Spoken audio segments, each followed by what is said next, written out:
everyone, Managing Editor Moriah Richard here with Content Editor Michael Woodson. We're really excited to wrap up our discussion about writing communities with our guest, Grant Faulkner, who, if you aren't already familiar with him, is the Executive Director of National Novel Writing Month, also known as NaNoWriMo.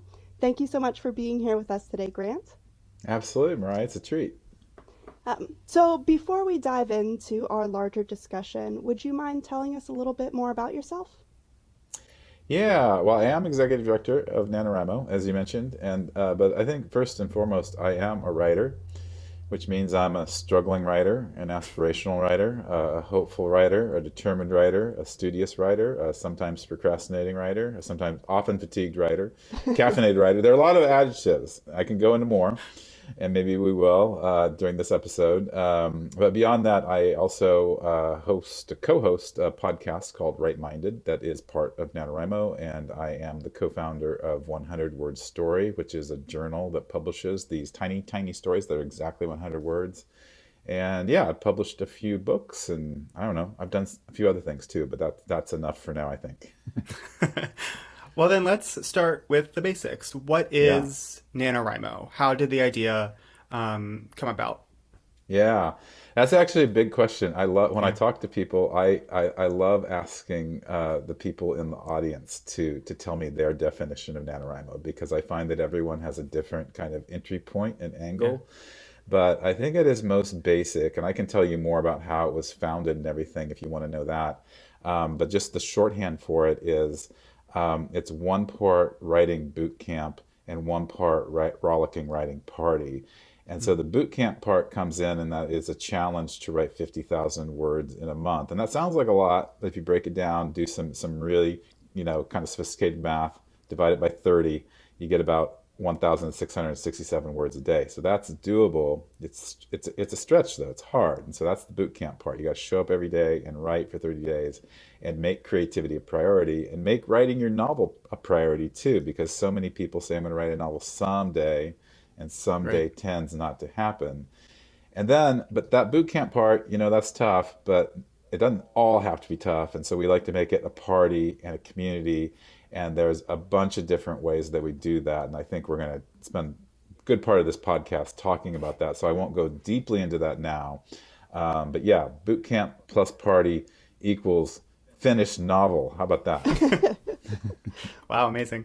I've never been very good at math, but I could do that equation, I think. This is the thing that I think needs to be noted is that NaNoWriMo I mean, the thing we should be more celebrated or celebrated for is introducing math to writing. Yeah. Because like for many years, actually thousands of years, people were not finishing their stories or their novels because, we believe that a goal and a deadline is a creative midwife. And so that goal is the 50,000 words and that math of dividing by 30 and showing up every day to do it. I think it's easy for writers to think they're writing more than they're Sure. writing. It's almost like you get into writing a novel and you just kind of start eddying around this little tide pool, and you're not like moving forward with it. And so NaNoWriMo is really about the moving forward part, the Hmm. progress part, Uh, which comes with math. It's aided by math. um, So, I myself started participating in NaNoWriMo. I think it was like 2009, 2010. Hmm. But Nano has existed, correct me if I'm wrong, since 1997? Is that correct? 99, 99. actually. Okay. Yeah, I was yeah, close. yeah, Um, but since then, we have seen radical change when it comes to the way that we connect with other people. I mean, just in terms of thinking how quickly technology has Yeah. evolved. Can you talk a little bit about how the vision for Nano has changed over the years because of things like technology? Actually, it hasn't changed at all. And that's one thing that I find utterly fascinating about NaNoWriMo and sort of worth studying is that when Chris Beatty founded it in 1999, he really just wanted to write a novel. And he Hmm. hadn't taken any writing classes or anything. He simply kind of looked over his bookshelf and took out some of the more slender volumes, like think Catcher in the Rye or The Great Gatsby, and did a rough kind of word count estimate And when he saw that those were 50,000 words, he did that complicated math that I mentioned earlier and said, hey, a novel can be written. But he didn't want to write it alone. And so he's a great kind of community instigator. And so he invited 21 of his friends to write with him, and they met in coffee shops after work. And that was great because one, it started the community premise of NaNoWriMo, and the fact that writing a novel, can be this wonderful exercise in creative collaboration, and you can also make it fun. And by making it fun and meeting together, that brings in a built-in like system of accountability. Like if some of Chris's friends didn't show up to that cafe to write together, they might get a phone call like, "Are you still in? Right, we're going to see you tomorrow night." And so that happens right now in NaNoWriMo. Our number one accountability technique is we tell people to announce your novel to the world. Tell everyone about it, because you don't want to bump into a person after you have announced your novel on Facebook and have them, in the grocery store ask you, "How's your novel coming?" and say that, you stopped. So anyway, telling others is a great for accountability. But also, to make it fun, they did these great games, and one might be like a contest, like whoever writes 500 words first, everyone chips in and buys them a latte. So like again, that forward motion and momentum of writing, and having a reward at the end. And then once everyone was, very well caffeinated and had all their key beverages, there'd be like a contest of like, you cannot go to the bathroom until you've written 1,000 words. And so, this is like the best writing motivational technique in the world. So so they did a lot. They did a lot of stuff like that, and then it grew from there. The number one reason today that people say they join NaNoWriMo is because a friend invited them to. And we have this whole system of municipal liaisons. So these are people who are volunteers in their local communities, like Cincinnati, and they'll organize, at least pre-pandemic days, they would organize like writing gatherings, write-ins in like local cafes. And so there was that in-person component.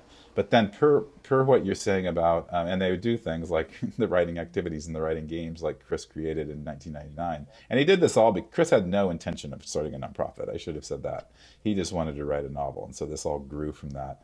But the online touch points are largely the same too. I mean, we started in the early 2000s, of course.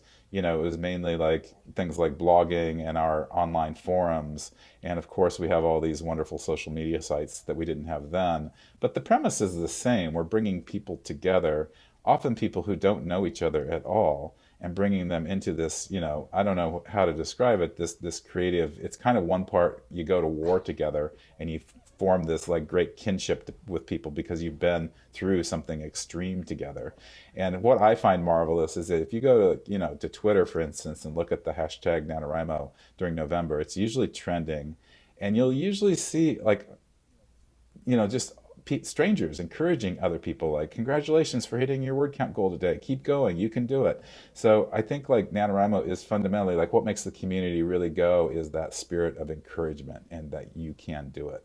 So we're really an empowerment organization in so many ways. You've sort of touched on this, but I do think it would help to maybe go into a little bit more.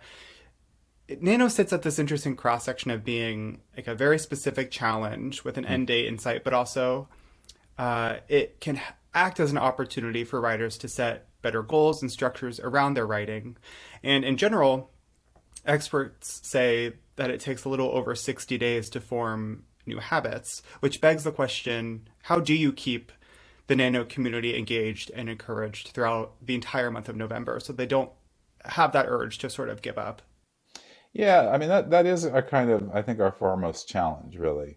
Um, Years ago, they said it was 30 days. So I like how they put it to 60. I think this puts us to the I know. test. So I maybe we actually I did some research and I saw 60. I was like, I'm never learning a new habit ever again. Like that's way too many days. Yeah, we've revised the earlier 30 days. Yeah. Because I used to talk about that, how writing for 30 days hopefully created the momentum to make it a habit.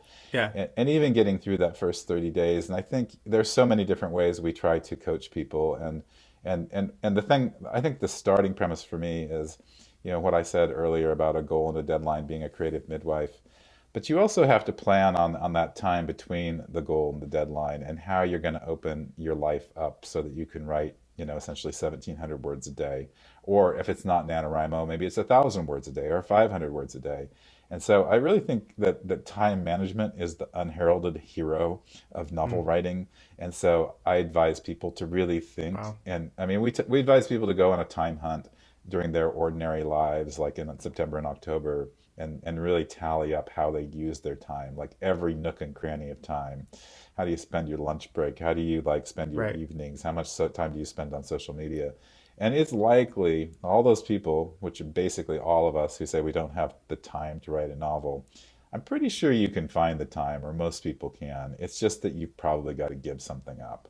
And, whether that's doing power writing on the weekends or writing on your lunch break or waking up early or staying up late, or giving up social media for a month.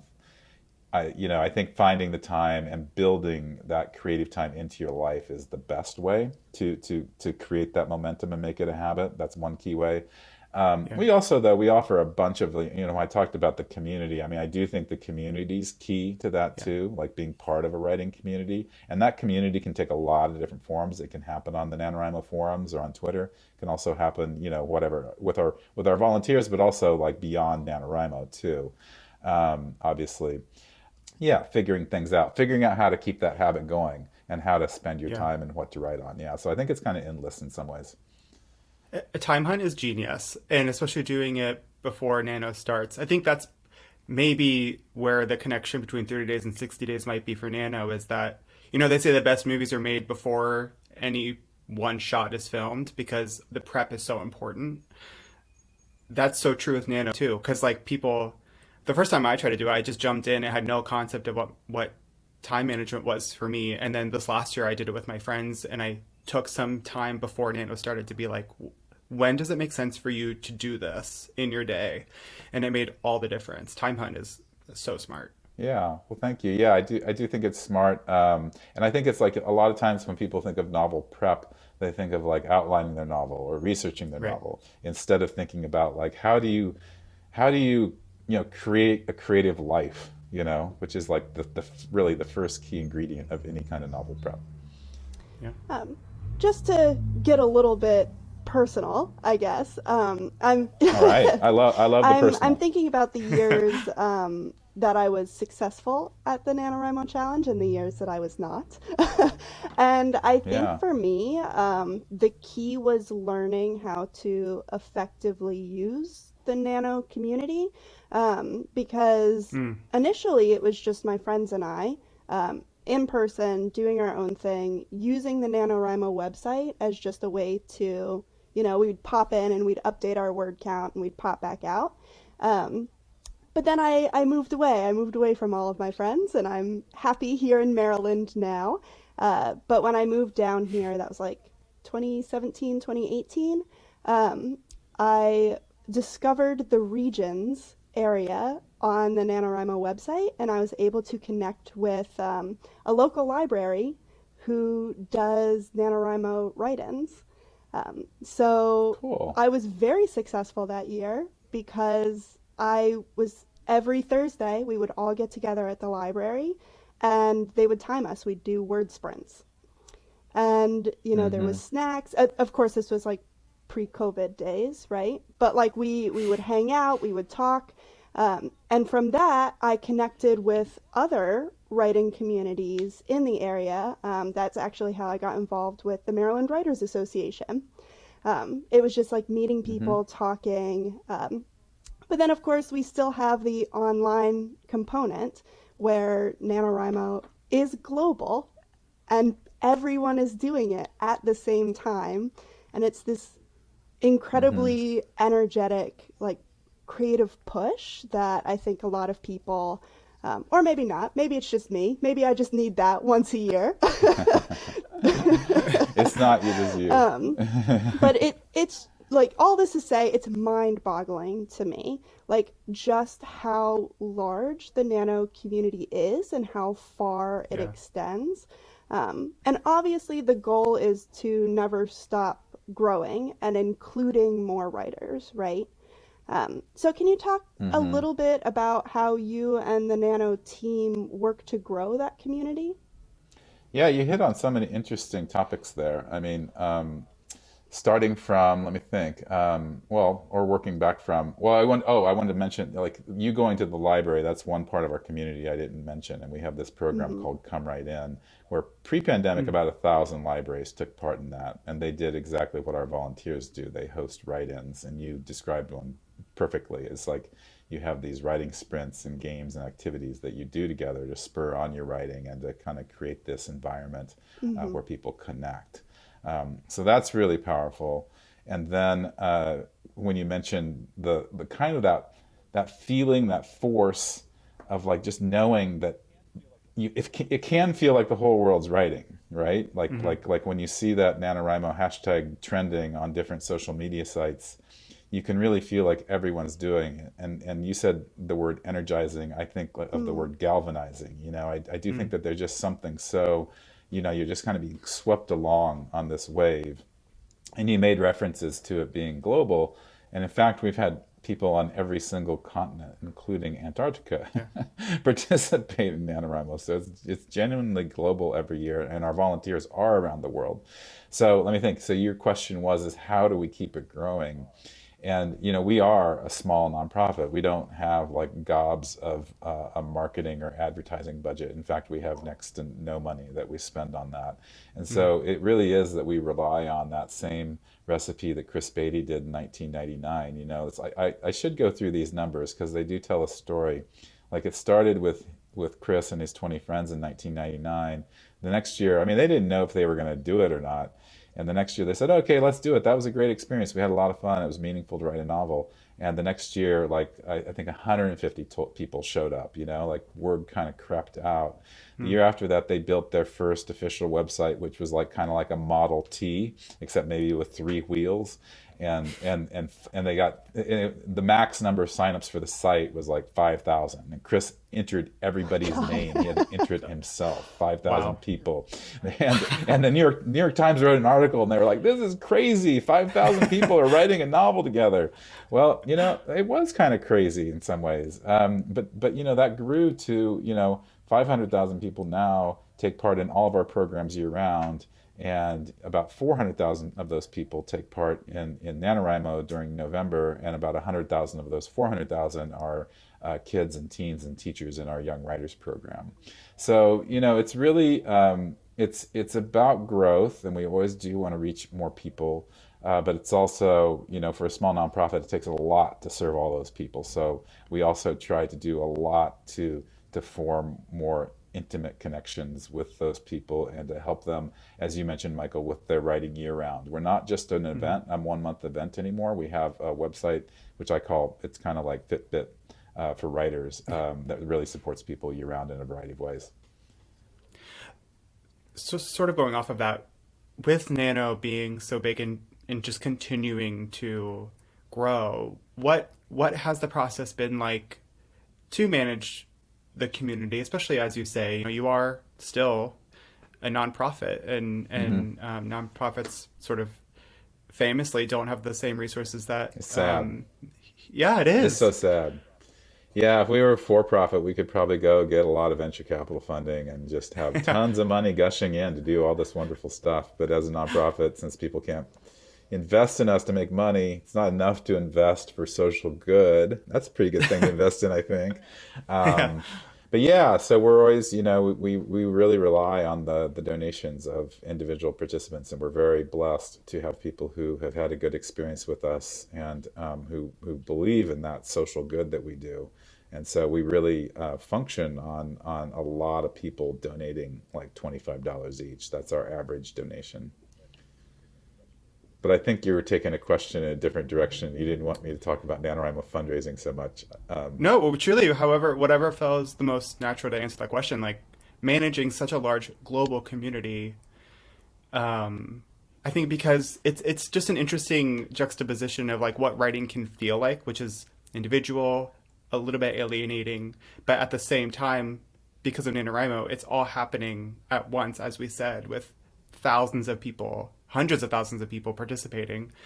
managing and organizing that community, I can't imagine is an easy task. Yeah, it's I mean, we grapple with it because we are a small number of people and we are trying to support a great number of people. And I think Yeah, that that's like exactly. the magic of NaNoWriMo is that we really are an organization focused on capacity building.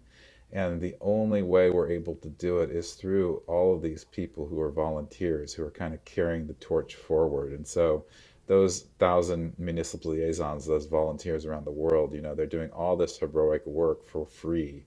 And they're Hmm. developing writing communities not only in the month of November, but they're carrying them forward throughout the year.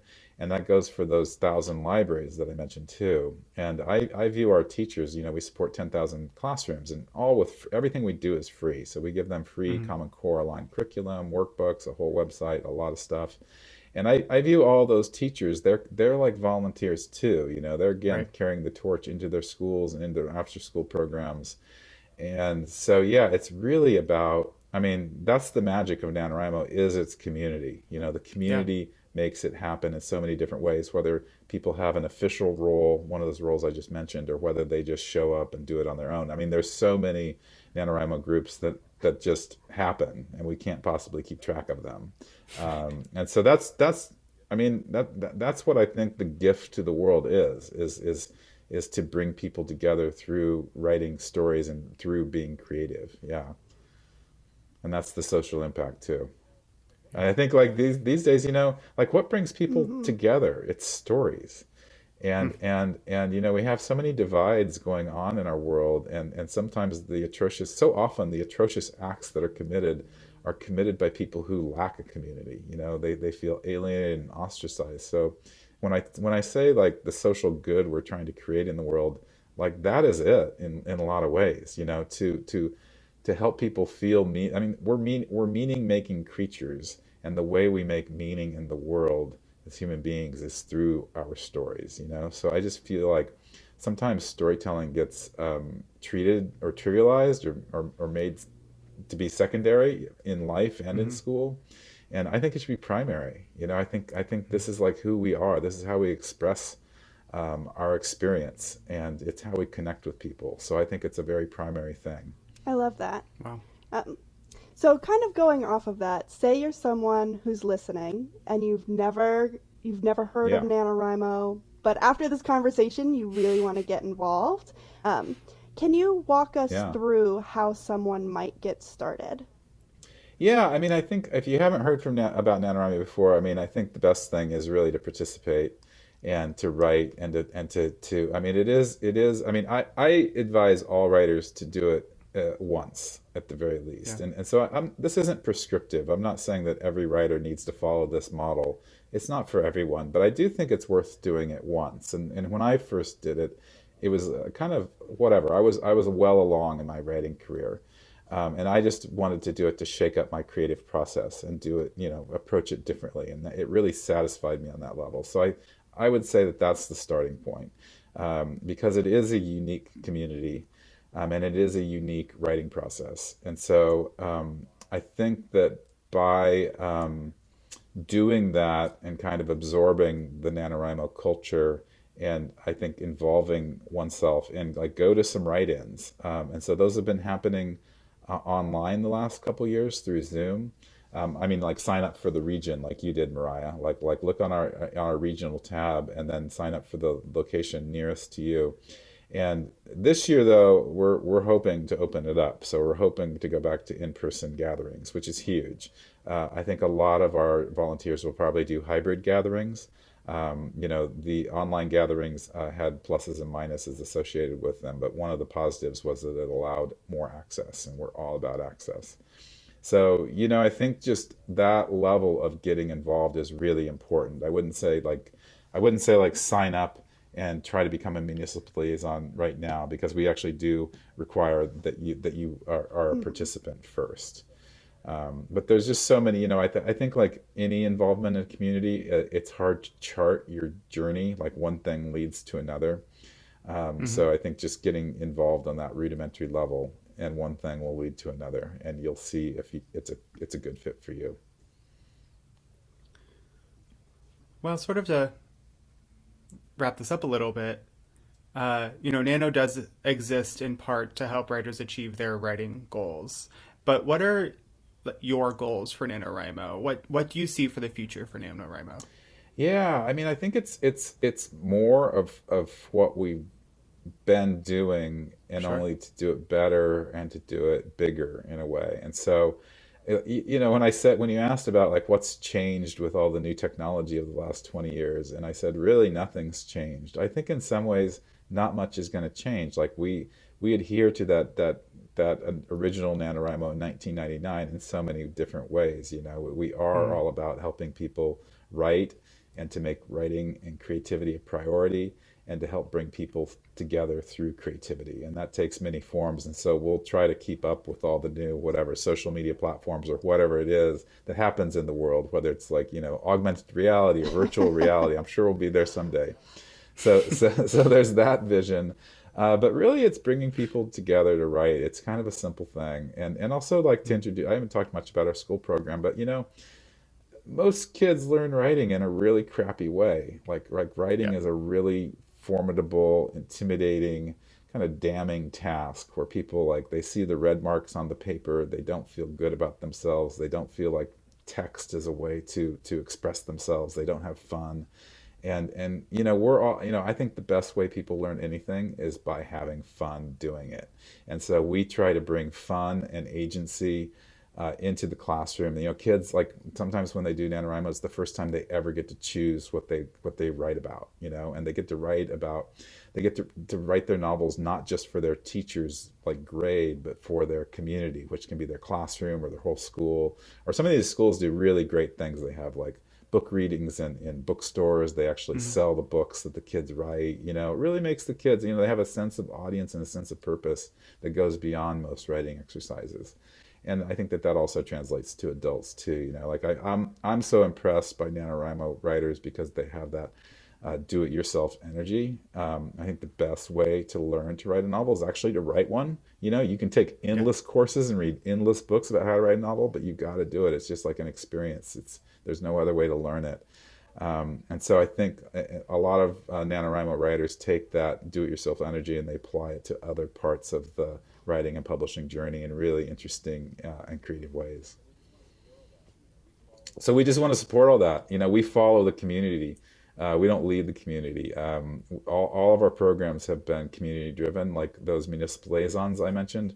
That started way back in the early 2000s. People started organizing writing gatherings, and then we heard about them, and then we built a structure and a program to support them better. Same thing with our Young Writers program. That started with teachers. They did it on their own, and then they asked us to develop a program for them to help build it and support it. So we'll keep doing that. So if people start doing things with NaNoWriMo that are super interesting, we will want to continue to support that. And then on that note too, we do like our municipal liaisons. We did this uh, focused training on diversity, equity, and inclusion this year, and we've had that as a strong initiative for a number of years. So we are all about like providing a welcoming, opening, inclusive space for all writers, and so that's a big point of emphasis as well. That's awesome. Well, thank you so much for sitting down and talking about all of this today with us, Grant. Absolutely, it's a treat. You guys ask great questions. We do our best. Yeah. We better. So it's been really great to get to talk to you, and hopefully, people out there, if you are not involved with Nano, you'll think about doing it this year, and you can join us. Last year, all of us editors here at Writers Digest participated, so hopefully, we will see you all in November. Thank you again, Grant. Definitely, and thank you to Writers Digest. We've had a great relationship over the years, and we really appreciate all you've done to help spread the word. So you're included in everything I just said about building the community. We view you all as a vital part of that community. I love that. For this month's writing prompt, think about your work in progress. Are your main characters part of a community? If so, what kind, and could this community experience be mined for either creating a conflict to push the narrative forward, or could the community be a potential source for a solution for your character's problem? Brainstorm a way the community could work either way, And if it seems promising, write a scene to test it out. Thanks for listening to Writer's Digest Presents. Visit writersdigest.com for more writing prompts, advice, and inspiration.